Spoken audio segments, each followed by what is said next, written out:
சிராப்பள்ளி மலைமேவும் தட்சிணாமூர்த்தி அருள் நல்கப் பெற்று பராபரமும் எந்நாடும் பைங்கிழியும் பல பாவும் பாடிப் பாடி தராதல மானிடர்க்கு எல்லாம் தன்னமிர்தாய் தந்தருளும் தாயுமான நிராமயனார் அருள் பெரிய கவிதையினால் பொருள் அதனை நினைந்து வாழ்வான்.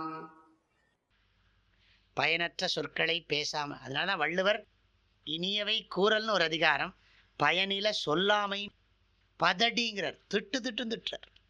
அந்த குறளை நம்ம வச்சு தினமும் பார்த்துக்கிட்டே இருக்கணும். பயனில்ல சொல்லாமை, பயனில்லாத சொற்களை சொல்லாதேன்னு ஒரு அதிகாரம் வருது.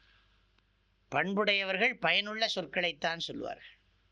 அதுக்கு தான் கீதையிலே ஒரு வாக்கு, அதுக்கு பேர் வாக்கு தபஸுங்கிறார் கிருஷ்ணர். அனுத்வேகரம் வாக்கியம் சத்தியம் பிரியஹிதம் சயத் ஸ்வாத்யாயாபியசனம் செய்வ வாங்மயம் தப உச்சியத்தே. வாக்கு தவம்னே சொல்றார். பேசுறதே ஒரு தபஸுங்கிறார். அது பெரிய தபஸ். அது நம்ம பாட்டுக்கு என்னென்னா உள்ள என்னெல்லாமோ இருக்கிறதெல்லாம் கிடக்கடான்னு சொல்லிக்கிட்டே இருக்கும். சும்மாவே இருக்க முடியாது. நம்ம இங்கேருந்து போகிறதுக்குள்ளே தட்டை அலம்புறதுக்குள்ளே பேசிகிட்டே இருப்போம். அப்புறம் சாப்பிட்ற போது மாத்திரம்தான் பேச முடியாது. சுவாமியார் உள்ள முன்னாடி உட்காந்துருக்கார், அவர் மாத்திரம் பேசுகிறார். அது ஏறுத்துவோம் அப்படின்னு சில சமயம் தோணும். இந்த குழந்தைங்கள்லாம் அப்படி தானே, இது அதுக்கு தான் குழந்தைங்களுக்கெல்லாம் இப்படி சொல்லிடுது, இப்படி வச்சு விடுங்கிறோம். அது ஏன்னா அது கையை வச்சா தான் தெரியும் அதுக்கு பேசப்படாதுன்னு. இல்லாட்டி கையை விட்டால் பேசிவிடும். அதனால் அது இப்படி வாயை இப்படி கை வச்சு விடுவோம். முந்திலாம் அப்படி உண்டு, இப்பவும் இருக்குதுன்னு நினைக்கிறேன். இருக்கா? இப்படியே உட்காந்துருக்கணும், வாயில் கை பேசு. ஏன்னா நம்ம நல்லா இதுதான், அது பேசா இடும்பை தான். என்ன பேசணும் அதுக்கு ஒரு சொல்லுவாங்க, what to talk, where to talk, when to talk, how to talk, whom to talk, how much to talk, எல்லாமே சொல்லுவாங்க. ரொம்ப அழகான வார்த்தை இது. அதாவது என்ன பேசணும், எங்கே பேசணும், யார்கிட்ட பேசணும், எவ்வளவு பேசணும், எப்படி பேசணும், இல்லை அதுக்கு முறை இருக்குங்கிறாங்க. நம்மளே எல்லாம் சாதனை தான் பண்ணிட்டு இருக்கோம். யோசிச்சு பார்க்குற போது தேவை ஒரு விஷயத்தை பேசுகிற போது இன்னொன்று எங்கேயோ போயிடுது. அப்புறம் பழையபடி இழுக்க வேண்டியிருக்குது. அப்புறம் அதை பற்றி திரும்ப பேசணும், திரும்பவும் பழையபடி வேறு போயிடுது, பிடிச்சி இழுக்க வேண்டியிருக்கு. அப்புறம் கடைசியில் என்னென்னா ஒரு மணி நேரம் பேசினத்தில் நம்ம பேச வேண்டிய விஷயத்தை பேசினதை பார்த்தா 15 நிமிஷம் கூட இருக்காது. அப்புறம் நமக்கே கில்ட்டாக இருக்கும், இப்படி எனக்கு இதை பேசணும் அப்படின்னு. ஆனால் என்ன ஆகிடுதுன்னா அதனுடைய மகத்துவம் என்னென்னா, ஆனால் ரொம்ப இதாக போயிட்டோம்னா தலை சூடாகிடும். ஆனால் கொஞ்சம் ரிலாக்ஸ் பண்ணணும், அதில் ஜாக்கிரதையாக இருக்கணும். அது அடிக்கடி கண்ட்ரோல். அந்த ஞாபகம் இருக்கே, அதே பெரிய புண்ணியம். நம்ம எங்கேயோ போயின்னு இருக்கோம், டாப்பிக்கை விட்டுன்னு தெரிஞ்சுக்கணுமே. நம்ம கிளாஸில் சொல்கிறோம் இல்லையா, நான் எங்கே விட்டேன் அப்படின்னா, எங்கே விட்டேன்னு யாருக்கு தெரியும்?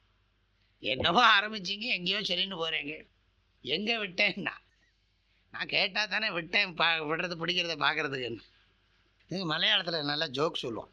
இவர் ஒருத்தர் ஃப்ரெண்டு, ஒருத்தரோட ஃப்ரெண்டு அவர் உபன்யாசம் பண்ணுறார்.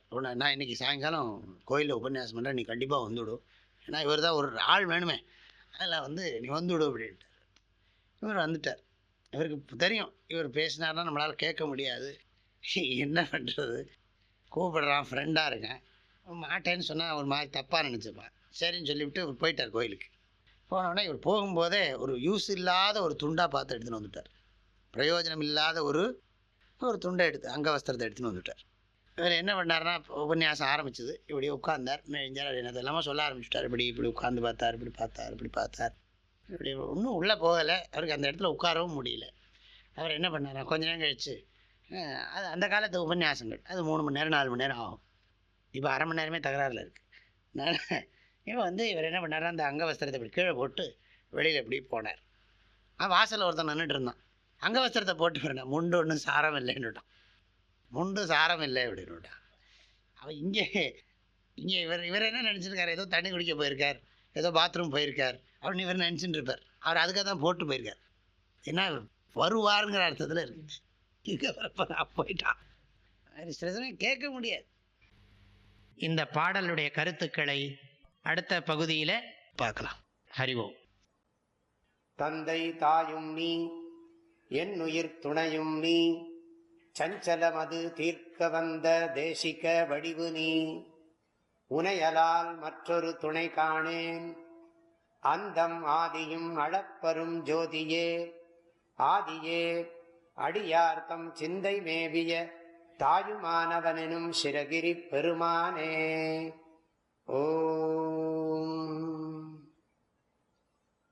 தேனி வேதபுரி பூஜ்ய ஸ்ரீ ஓம்காரானந்த மகா சுவாமிகளின் அருட்குரலில் கற்பவை கற்போம் என்ற தலைப்பிலான தாயுமானவர் பாடல் விளக்கங்கள் நாள்தோறும் வாட்ஸ்அப் வாயிலாக அன்பர்களுடன் பகிர்ந்து கொள்ளப்படுகின்றன. இதனை உங்களது மொபைலில் பெற 8825 என்ற எண்ணிற்கு உங்களது பெயர் மற்றும் ஊர் விவரங்களை வாட்ஸ்அப் செய்யவும். ஹரி ஓம்.